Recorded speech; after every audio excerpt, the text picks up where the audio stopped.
niyo ba ang patsi-patsi ang dingding ninyo? Maraming bata na nagsusulat. At hindi niyo alam kung paano ito barahin? Eto. Eto ang sagot dyan. Napakadali lang. Buksan natin.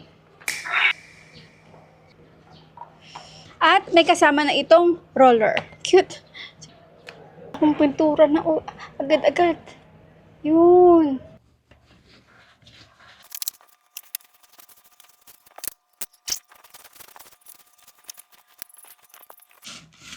Hindi siya amoy pintura.